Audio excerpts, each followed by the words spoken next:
আজকে রুটি দিয়ে ইফতার করব। এজন্য সেমাই রান্না করে নিচ্ছি।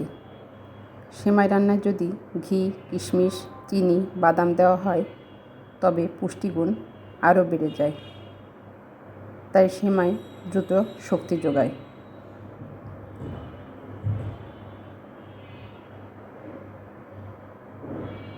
তো ইফতারের জন্য সেমাই রান্না হয়ে গেল।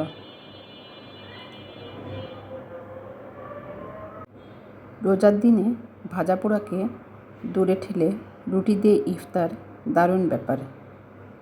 ফলে বদহজম, গ্যাস, বুক জ্বালার মতো শারীরিক সমস্যা থেকে খুব সহজেই মুক্তি পাওয়া যায়। তো এক এক করে আমার রুটি তৈরি হয়ে গেল।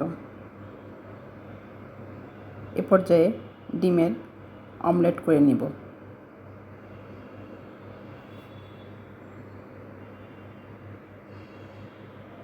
রুটির সাথে ডিমের অমলেট বেশ ভালো লাগে।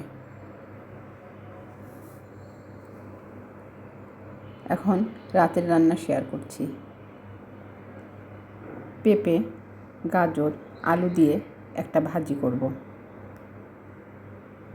রোজায় প্রতিদিন সবজি রান্না অথবা সবজি ভাজি রাখা উচিত।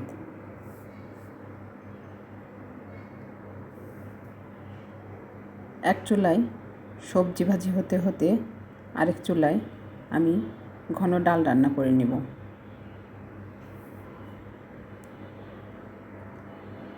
সময় বাঁচানোর জন্য এটা প্রেসার কুকারেই করব। রসুন, পেঁয়াজ কুচি, কাঁচামরিচ ফালি, হলুদ, লবণ, তেজপাতা, একটা এলাচ, এক টুকরা দারচিনি আর পরিমাণ মতো পানি দিয়ে ডালটা সেদ্ধ করে নেব।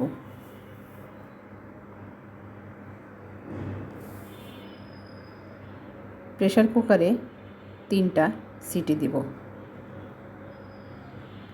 ডাল আমিষের উৎস। উদ্ভিজ্জ সব আমিষই দ্বিতীয় শ্রেণীর আমিষ। তবুও তা থেকে রোজকার পুষ্টির এক গুরুত্বপূর্ণ অংশ যোগান পায়। এ পর্যায়ে ডালটা বাগার দিব।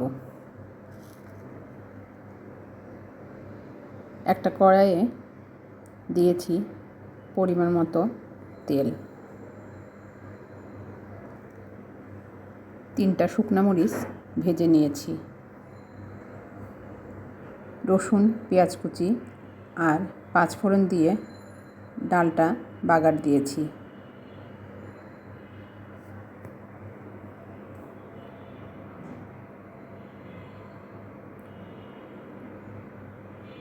তো আজকের ভিডিওটা আপনাদের কাছে ভালো লাগলে আমার চ্যানেলটা সাবস্ক্রাইব করবেন।